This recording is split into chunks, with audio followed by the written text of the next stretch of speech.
نحمده ونصلي على رسوله الكريم اما بعد فاعوذ بالله من الشيطان الرجيم بسم الله الرحمن الرحيم رب اشرح لي صدري ويسر لي امري واحلل عقدة من لساني يفقهوا قولي۔ رمضان المبارک کی آمد ہے۔ اللہ کا لاکھ لاکھ شکر ہے کہ اس نے ہمیں زندگی میں ایک بار پھر موقع عطا کیا کہ ہم اس کی رحمتوں سے مستفید ہو سکیں۔ کتنے ہی لوگ ایسے تھے جو پچھلے رمضان میں ہمارے ساتھ شریک تھے، یعنی اس دنیا میں موجود تھے، لیکن انہیں یہ رمضان اب نہ مل سکے گا۔ وہ اس بابرکت مہینے کی آمد سے پہلے ہی دنیا سے رخصت ہو چکے، اور ہم نہیں جانتے کہ آئندہ ہمارے لیے ابھی کتنے مواقع باقی ہیں۔ عقل مند انسان وہ ہے جو اپنے وقت کی قیمت جانے، جو اس زندگی سے فائدہ اٹھائے اور اس میں آنے والے بابرکت لمحات اور نیکیوں کے مواقع کو ہاتھ سے نہ جانے دے۔ یہ مہینہ بہت بابرکت مہینہ ہے۔ ہمیں اس کے شروع ہونے سے پہلے اس کے لیے تیاری کرنی چاہیے۔ ہم دیکھتے ہیں کہ زندگی میں جو بھی اہم موقع آتا ہے ہم اس کے لیے خاص اہتمام کرتے ہیں، اس کی تیاری کرتے ہیں۔ کہیں شادی کا موقع ہو، مہینوں پہلے اس کے لیے تیاری ہوتی ہے۔ سب عزیز دوست رشتہ دار اس خاص موقع کے لیے ایک دوسرے کے مددگار ہوتے ہیں، مل جل کر اس کے لیے کام کاج کرتے ہیں، ذہنی طور پر بھی اور عملی طور پر بھی۔ بچوں کے امتحانات ہوں تو صرف وہ خود ہی تیاری نہیں کرتے، والدین بھی ساتھ تیاری کرتے ہیں، باقی تمام کام کاج چھوڑ کر اور مصروفیات چھوڑ کر اس اہم موقع کے لیے تیار ہوتے ہیں۔ اسی طرح اور بھی بہت سی چیزیں ہم دن رات دیکھتے ہیں کہ خاص طور پر جو چیزیں ہماری زندگی میں بہت اہمیت کی حامل ہوتی ہیں ان کے لیے ہم پہلے سے انتظار کرتے ہیں، تیاری کرتے ہیں، اور جو کام جتنی تیاری کے ساتھ کیا جائے اتنا ہی عمدہ طریقے سے ہو سکتا ہے۔ تو آئیے ہم بھی رمضان کی تیاری کرتے ہیں۔ عن ابی ہریرہ رضی اللہ عنہ عن رسول اللہ صلی اللہ علیہ وسلم قال اذا كانت اول لیلۃ من رمضان صفدت الشیاطین ومردت الجن وغلقت ابواب النار فلم يفتح منها باب وفتحت ابواب الجنہ فلم يغلق منها باب ونادى مناد یا باغی الخیر اقبل ویا باغی الشر اقصر وللہ عتقاء من النار وذلك فی کل لیلہ۔ رواہ ابن ماجہ۔ حضرت ابو ہریرہ رضی اللہ تعالی عنہ سے روایت ہے کہ نبی صلی اللہ علیہ وسلم نے فرمایا، جب رمضان کی پہلی رات آتی ہے تو شیاطین اور سرکش جن باندھ دیے جاتے ہیں، جہنم کے سارے دروازے بند کر دیے جاتے ہیں، ان میں سے کوئی ایک دروازہ بھی کھلا نہیں رکھا جاتا، اور جنت کے سارے دروازے کھول دیے جاتے ہیں۔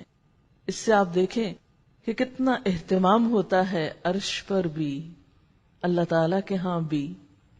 یعنی زمین میں تو نیکیوں کا موسم بہار آتا ہی ہے، لیکن وہاں بھی اس کی قدردانی میں خاص اہتمام ہوتا ہے۔ اور ایک منادی کرنے والا یعنی ایک فرشتہ اعلان کرتا ہے، یا باغی الخیر اقبل، اے نیکی کے طلبگار آگے بڑھو، ویا باغی الشر اقصر، اور اے برائیوں کے کرنے والے رک جاؤ، یہ تو نیکی کا موقع ہے، رک جاؤ۔ وَلِلَّهِ عُتَقَاءُ مِنَ النَّارِ وَذَلِكَ فِي كُلِّ لَيْلَةٍ، اور رمضان کی ہر رات کو اللہ تعالیٰ لوگوں کو جہنم سے آزاد کرتے ہیں۔ آپ خود سوچئے کہ ہمارے پاس ایک ایسا مہینہ آ رہا ہے کہ جس میں ہر رات بہت سے لوگ جہنم سے آزاد ہوں گے۔ دنیا کے جیل خانے سے آزادی کے موقع پر کتنی خوشی کوئی منا سکتا ہے، دنیا کی کسی تکلیف اور قید سے رہائی پر۔ تو وہ لوگ کہ جو اپنے برے اعمال کی وجہ سے جہنم میں جانے والے ہوتے ہیں، اس مہینے کے آنے پر جب توبہ استغفار کرتے ہیں، نیک کام کرتے ہیں، تو وہ اہل جنت میں سے ہو جاتے ہیں۔ ایک اور حدیث میں آتا ہے، عن ابی ہریرہ قال قال رسول اللہ صلی اللہ علیہ وسلم اذا دخل رمضان فتحت ابواب الجنہ وغلقت ابواب جہنم وسلسلت الشیاطین۔ حضرت ابو ہریرہ رضی اللہ تعالی عنہ سے روایت ہے، نبی صلی اللہ علیہ وسلم نے فرمایا، جب رمضان آتا ہے تو جنت کے دروازے کھول دیے جاتے ہیں، جہنم کے دروازے بند کر دیے جاتے ہیں اور شیاطین باندھ دیے جاتے ہیں، یعنی بندوں کو آزادی کے ساتھ نیک کام کرنے کا موقع اور ماحول عطا کیا جاتا ہے۔ یہ موقع اور ماحول پورے سال نہیں ملتا جو اس مہینے میں نصیب ہوتا ہے، لہٰذا اس سے خوب فائدہ اٹھانا چاہیے۔ پھر اسی طرح جنت کے نہ صرف یہ کہ دروازے کھلتے ہیں، جنت کو سجایا جاتا ہے، تیار کیا جاتا ہے، جیسے ہم خاص مواقع پر، کسی شادی کے موقع پر، عید پر یا کسی اور فنکشن پر خصوصاً گھر کی صفائی کرتے ہیں، بالکل اسی طرح جنت کو اس مہینے میں سجایا جاتا ہے۔ اللہ تعالیٰ روزانہ جنت کو سنوارتے اور مزین فرماتے ہیں، پھر جنت سے خطاب کر کے فرماتے ہیں کہ میرے نیک بندے اس مہینے میں اپنے گناہوں کی معافی مانگ کر اور مجھے راضی کر کے تیرے پاس آئیں گے۔ یعنی نیکی کرنے والوں کے لیے زمین پر لوگ نیکیوں میں دوڑ رہے ہوتے ہیں، راتوں کو جاگ رہے ہیں، دن کو روزہ رکھ رہے ہیں، اور وہاں ان کے لیے جنت سجائی جا رہی ہے۔ گویا زمین و آسمان اس خوشی میں شریک ہوتے ہیں کہ اللہ کے بندے، اللہ کی مخلوق اللہ کی طرف رجوع کر رہی ہے، اس کی طرف پلٹ رہی ہے، نیکیوں کی طرف دوڑ رہی ہے۔ پھر اسی طرح روزے دار کے لیے جنت میں خصوصی دروازہ ہے۔ حضرت سہل بن سعد سے روایت ہے کہ رسول اللہ صلی اللہ علیہ وسلم نے فرمایا، ان فی الجنت بابا یقال له الریان يدخل منه الصائمون یوم القیامہ لا يدخل منه احد غیرهم۔ جنت میں ایک دروازہ ہے جس کا نام ریان ہے، جس سے قیامت کے دن روزہ دار ہی گزریں گے، ان کے علاوہ اس دروازے سے کوئی اور داخل نہ ہو سکے گا۔ اس مہینے میں مومن کی روزی بڑھا دی جاتی ہے اور جہنم سے رہائی کے لیے بہت سے مواقع دیے جاتے ہیں۔ اب جب کہ ہمارے پاس اتنی رحمتوں اور برکتوں والا مہینہ آ رہا ہے تو ہمیں اس میں کچھ مخصوص کام کرنا ہے۔ وہ کیا کام ہے؟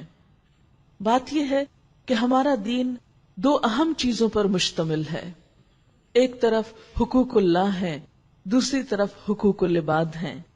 ایک طرف عبادات ہیں اور دوسری طرف بندوں کی خدمت ہے۔ نبی صلی اللہ علیہ وسلم کے خطبے سے ہمیں ایک طرف عبادات کا شوق دیا گیا اور اسی خطبے کے اندر انسانوں کے ساتھ ہمدردی کا بھی سبق دیا گیا، اور انسانوں کے اس طبقے کے ساتھ جو سب سے مظلوم طبقہ تھا، یعنی غلاموں کا طبقہ، ان کے ساتھ خیر اور بھلائی کا حکم دیا گیا۔ تو آئیے دیکھتے ہیں کہ ہمیں پھر کیا کچھ کرنا ہے۔ حقوق اللہ میں سے یعنی عبادات میں سے سب سے پہلی چیز تو خود روزہ ہے۔ قرآن پاک میں اللہ سبحانہ وتعالی فرماتے ہیں، یا ایھا الذین آمنوا کتب علیکم الصیام کما کتب علی الذین من قبلکم لعلکم تتقون۔ اے لوگو جو ایمان لائے ہو، تم پر روزے فرض کیے گئے جس طرح تم سے پہلے لوگوں پر فرض کیے گئے تھے، لعلکم تتقون، تاکہ تم متقی ہو جاؤ، تاکہ تمہارے اندر تقوی پیدا ہو۔ یہ تقوی کیا چیز ہے جس کے لیے یہ روزہ فرض کیا گیا ہے؟ تقوی دل کی ایک خاص کیفیت کا نام ہے۔ آپ صلی اللہ علیہ وسلم نے دل کی طرف اشارہ کر کے فرمایا تھا، التقوی ہا ہنا، التقوی ہا ہنا، التقوی ہا ہنا، تقوی یہاں پر ہے، تقوی یہاں پر ہے، تقوی یہاں پر ہے۔ کیا ہے تقوی جو دل میں ہے؟ یہ دراصل ایک خاص احساس کا نام ہے، شعور کی بیداری کا نام ہے۔ کس بات کا شعور جاگتا ہے اس تقویٰ میں؟ کہ مجھے اللہ کی اطاعت کرنی ہے، مجھے سنبھل کر یہ زندگی بسر کرنی ہے، مجھے ایسے کاموں سے بچنا ہے جس سے اللہ تعالیٰ ناراض ہوتا ہے، مجھے اپنی عبادات میں بھی توجہ کرنی ہے، مجھے اپنی ذمہ داریوں کو بھی نبھانا ہے۔ گویا ایک زندگی وہ ہوتی ہے جو غفلت کی زندگی ہے، اور دوسری زندگی وہ جو شعور کی زندگی ہے، جو ایک حساس دل گزارتا ہے۔ تقویٰ دراصل ہمارے اسی احساس کو زندہ کرتا ہے۔ دن بھر جب ہم روزہ رکھتے ہیں، کھانے پینے سے گریز کرتے ہیں، شدید بھوک بھی ہو، کھانا سامنے بھی ہو، تو ہمیں فوراً خیال آتا ہے میں روزے سے ہوں، مجھے نہیں کھانا۔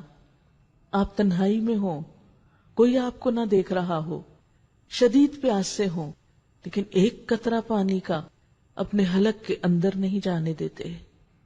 یہ کیسے ہو سکتا ہے؟ وہی شخص یہ کر سکتا ہے کہ جو ہوش و حواس رکھتا ہے، جو سوچ سمجھ رکھتا ہے، جو شعور رکھتا ہے، جس کا دل زندہ ہے، جس کا ضمیر مردہ نہیں ہو چکا، جس کو اپنے رب کے حاضر و ناظر ہونے کا یقین ہے۔ رمضان کے 30 دن دراصل ہماری ٹریننگ کرتے ہیں کہ اے بندہ مومن، صرف رمضان میں نہیں، بعد میں بھی تم روزے کی حالت میں ہو۔ تمہیں تو ساری زندگی ہی روزہ رکھنا ہے۔ یہ تو مخصوص قسم کا روزہ ہے جس میں صرف حلال چیزوں کو چھوڑا جاتا ہے۔ کھانا پینا حلال ہے، بیوی حلال ہے، لیکن اللہ کے حکم سے اس سے رک رہے ہو، کیونکہ صوم کا مطلب ہی رک جانا ہے۔ تو اگر اللہ کے حکم سے تم حلال سے رک سکتے ہو تو اللہ ہی کی خاطر، اسی کی محبت میں، اسی کی خوشی میں، اسی کی رضا میں حرام سے بھی بچ جاؤ، اس سے بھی رک جاؤ۔ یہی تقویٰ ہے۔ تقویٰ صرف ہماری ظاہر کی آنکھیں نہیں، دل کی آنکھیں بھی کھول دیتا ہے۔ اور اللہ تعالیٰ چاہتے یہی ہے کہ امت مسلمہ ایک باشعور زندگی بسر کرے، غفلت کی نہیں، جانوروں کی طرح نہیں، کیونکہ اللہ کے نزدیک وہ لوگ بدترین مخلوق ہیں جو سوچ سمجھ سے کام نہیں لیتے۔ ان شر الدواب عند اللہ الصم البکم الذین لا یعقلون، بے شک اللہ کے نزدیک بدترین جانور یا جانوروں میں سے بھی بدترین شر الدواب کون ہے؟ الصم البکم، جو بہرے گنگے لوگ ہیں، الذین لا یعقلون، جو عقل سے کام نہیں لیتے، جو اپنے شعور سے کام نہیں لیتے۔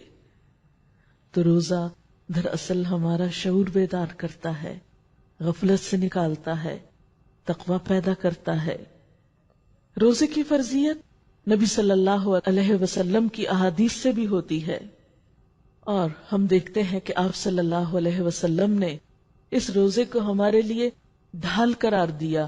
الصیام جنہ، روزہ ڈھال ہے۔ ڈھال، شیلڈ جسے آپ بولتے ہیں۔ پرانے زمانے میں جب جنگیں فیس ٹو فیس ہوتی تھی، آمنے سامنے ہوتی تھی، تو دشمن کے وار سے بچنے کے لیے شیلڈ استعمال کی جاتی تھی۔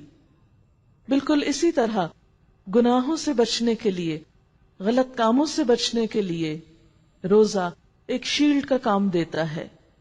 جب انسان کے اندر تقویٰ پیدا ہو جاتا ہے تو کسی بھی غلطی کے وقت وہ فوراً سوچتا ہے کہ نہیں، یہ تو جہنم کا ایک شعلہ ہے، میں اس کی طرف نہیں بڑھ سکتا، مجھے اس سے بچنا ہے۔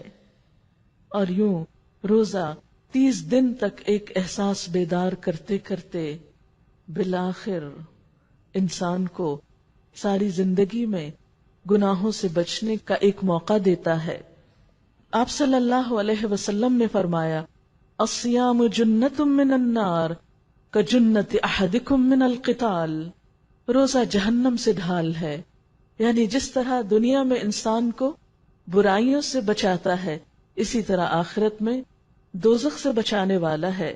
آپ نے فرمایا، جس طرح تمہاری لڑائی سے بچانے والی ڈھال ہوتی ہے، پھر اسی طرح روزہ جہنم سے دوری کا ذریعہ ہے۔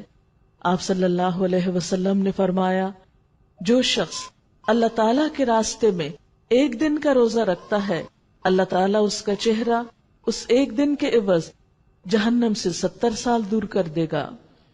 روزہ مغفرت کا ذریعہ ہے۔ آپ صلی اللہ علیہ وسلم نے فرمایا، من صام رمضان ایمانا و احتسابا غفر له ما تقدم من ذنبہ، جس نے ایمان اور احتساب یا ثواب کے نیت کے ساتھ روزے رکھے، اللہ تعالیٰ اس کے پچھلے گناہوں کو معاف کر دیں گے۔ گناہوں کی وہ آگ جو ہم نے 11 مہینے بھڑکائی، اب موقع آ رہا ہے کہ اس میں روزہ رکھ کر اور روزے کا حق ادا کر کے اس آگ کو ٹھنڈا کر سکیں۔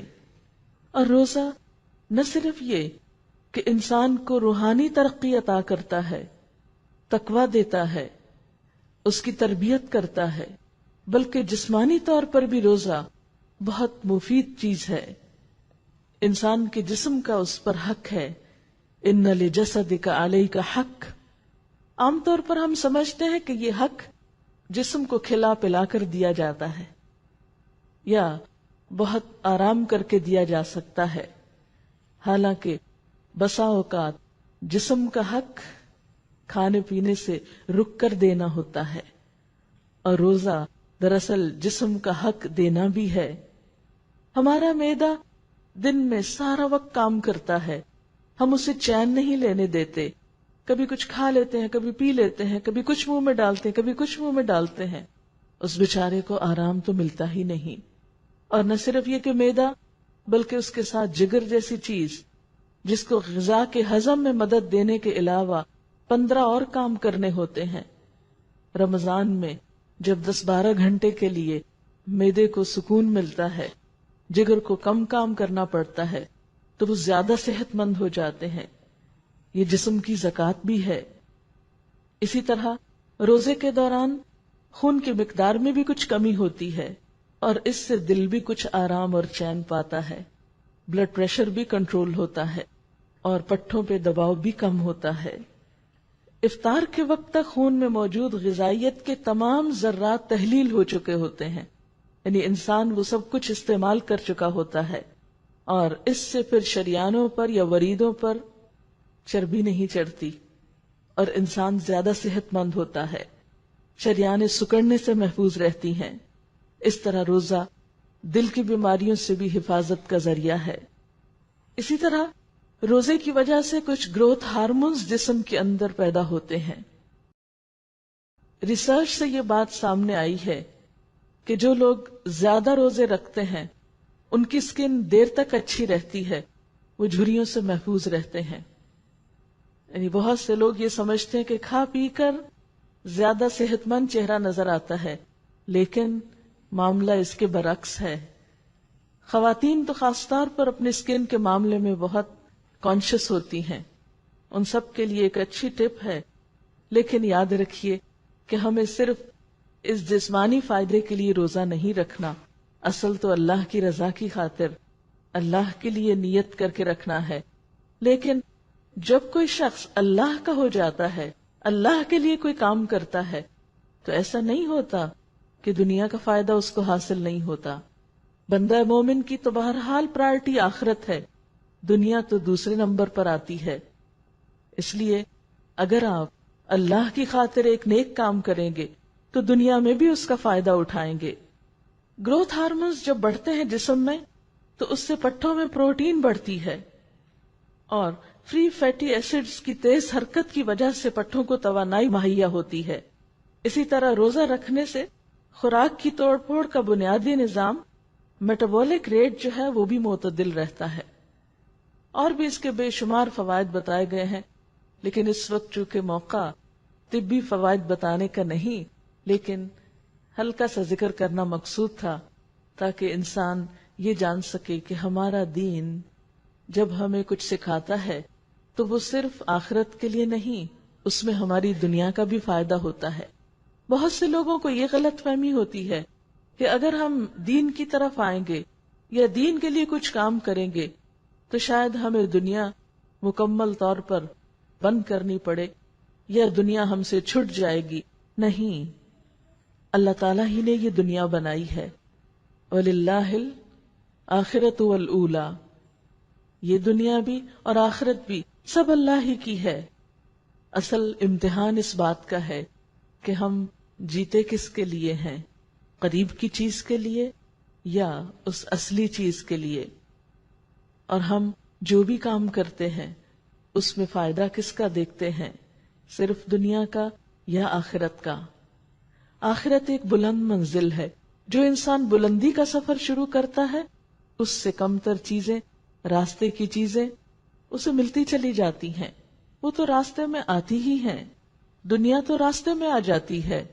لیکن جو شخص آخرت پر اپنی نظر رکھ کے جیتا ہے اور وہ قدم بقدم سفر کرتا چلا جاتا ہے، اسے وہ منزل بھی مل جاتی ہے اور راستے کے فائدے بھی اٹھا لیتا ہے.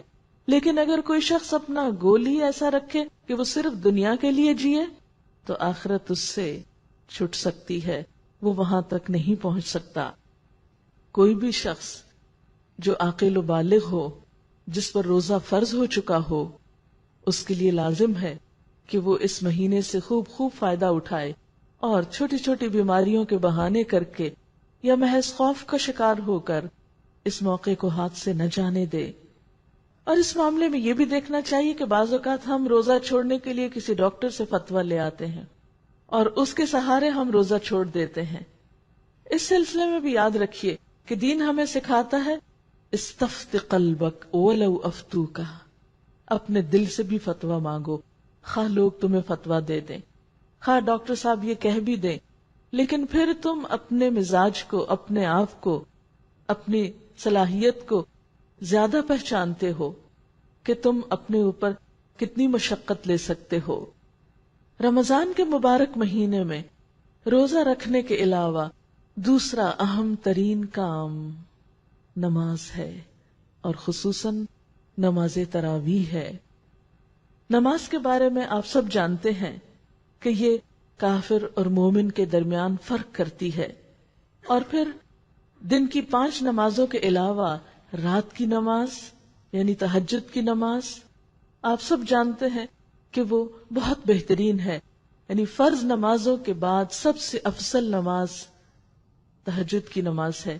لیکن عام دنوں میں ہم اٹھ نہیں پاتے، عام دنوں میں سستی ہو جاتی ہے یا اتنی ہمت نہیں ہوتی.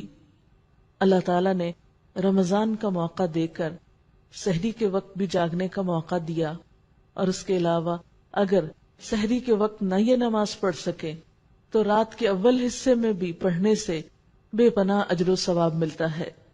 سورۃ الفرقان میں اللہ تعالیٰ فرماتے ہیں عباد الرحمن کی صفات بیان کرتے ہوئے کہ والذین یبیتون لربہم سجدا وقیاما، کہ رحمان کے پیارے بندے ان کی راتیں کس طرح گزرتی ہیں، اپنے رب کے حضور سجدوں اور قیام میں گزرتی ہیں. سال بھر تو ہماری راتیں اور کاموں میں گزرتی ہیں. عشاء کی نماز بھی بعض اوقات بہت لیٹ کر کے پڑھتے ہیں یا پوری توجہ اور شعور سے نہیں پڑھتے. لیکن رمضان ایک ایسا بابرکت موقع ہے کہ جس میں ہم طویل قیام کر سکتے ہیں، اور شاید یہ طویل قیام ہماری پچھلی نمازوں کی کسی کمی کوتاہی کا کفارہ بھی ہو جائے. اللہ کے نیک بندوں کی صفات کیا ہیں؟ الذین یذکرون اللہ قیاما وقعودا وعلی جنوبہم، کہ اللہ کے بندے اللہ کو یاد کرتے رہتے ہیں کھڑے ہو کر بھی، بیٹھ کر بھی، اور اپنے پہلوؤں پر بھی. نبی صلی اللہ علیہ وسلم نے فرمایا ہمارا رب ہر رات 1/3 رات گزرنے پر آسمان دنیا پہ نزول فرماتا ہے اور اہل دنیا سے خطاب کر کے کہتا ہے کون ہے جو مجھ سے مانگے تو میں اس کی دعا قبول کروں، کون ہے جو مجھ سے سوال کرے تو میں اس کو عطا کروں، کون ہے جو مجھ سے مغفرت طلب کرے تو میں اس کو بخش دوں. گویا تراویح کی نماز خاص طور پر دعائیں مانگنے کا وقت بھی ہے، کیونکہ نماز کے بعد بھی دعا قبول ہوتی ہے. اول رات پڑھیں یا آخر رات پڑھیں، ساتھ ساتھ دعائیں بھی کرتے رہیں. اور نماز کے بارے میں تو آپ سب جانتے ہیں کہ دن کی 5 نمازیں انسان کو گناہوں سے اس طرح پاک کر دیتی ہیں جیسے انسان نہا کر نکلے تو ہر میل کچیل سے پاک ہو جاتا ہے. جیسے ایک مشہور حدیث میں بھی آتا ہے کہ آپ صلی اللہ علیہ وسلم نے فرمایا کہ اگر تم میں سے کسی کے دروازے پر ایک نہر ہو اور دن میں 5 مرتبہ اس میں نہائے تو کیا اس پہ کچھ میل کچیل باقی رہ جائے گا؟ لوگوں نے کہا کہ نہیں. تو آپ نے فرمایا کہ ان 5 نمازوں کا بھی یہی حال ہے، ان کی بھی یہی مثال ہے. اللہ تعالیٰ ان نمازوں کے ذریعے گناہ مٹا دیتا ہے. رمضان میں عام نمازوں کے لیے آپ ایک ٹارگٹ رکھ سکتے ہیں، کیا کہ میں نماز اول وقت میں ادا کروں گی. یعنی اگر آپ نمازی ہیں تو خاص طور پر ایک اور کوشش شروع کیجئے کہ اول وقت میں نماز پڑھیں، اور اس کے لیے جب شعوری کوشش کریں گے تو آپ کی نماز کا اجر و ثواب کہیں زیادہ بڑھ جائے گا. دیکھیے نماز تو پڑھنی ہی ہے، وہ تو فریضہ ہے، لیکن جب ہم اس کو سستی کر کر کے بہت تاخیر سے پڑھتے ہیں تو اس کا وہ اجر نہیں پاتے جو پانا چاہیے. یعنی کام بھی کیا، محنت بھی کی، لیکن وہ حاصل نہیں ہوا جو ہونا چاہیے. اور خاص طور پر عصر کی نماز تاخیر سے پڑھنے والے کے لیے اللہ کے رسول صلی اللہ علیہ وسلم نے کیا فرمایا؟ تلک صلاۃ المنافق، یہ منافق کی نماز ہے. صحابہ کرام نے عرض کون سی؟ فرمایا کہ جو دھوپ کے پیلا پڑنے کا انتظار کرتا رہتا ہے اور جب وہ غروب کے قریب ہوتا ہے جو جلدی سے چند ٹھونگے مار لیتا ہے، اس طرح جیسے مرغا دانہ اٹھانے کے لیے زمین پہ ٹھونگ مارتا ہے اور وہ اللہ کو کچھ بھی یاد نہیں کرتا. اللہ کے بندے تو اللہ کو ہر آن یاد کرتے ہیں، لیکن منافق صرف دکھاوے کی نماز پڑھتا ہے یا صرف خانہ پوری کرتا ہے تو وہ توجہ نہیں دیتا اس کی طرف، آخری وقت میں پڑھتا ہے. اس لیے ہم سب اپنے ساتھ ایک عہد کریں کہ اس رمضان میں ہم کوشش کر کے اول وقت میں نماز ادا کریں گے اور تاخیر نہ ہونے دیں گے انشاءاللہ. اور پھر رات کا قیام، اس کے بارے میں نبی صلی اللہ علیہ وسلم نے فرمایا من قام رمضان ایمانا و احتسابا غفر له ما تقدم من ذنبه، جس نے رمضان کی راتوں میں قیام کیا ایمان کی حالت میں ثواب کی نیت سے تو اس کے بھی پچھلے گناہ معاف کر دیے جائیں گے.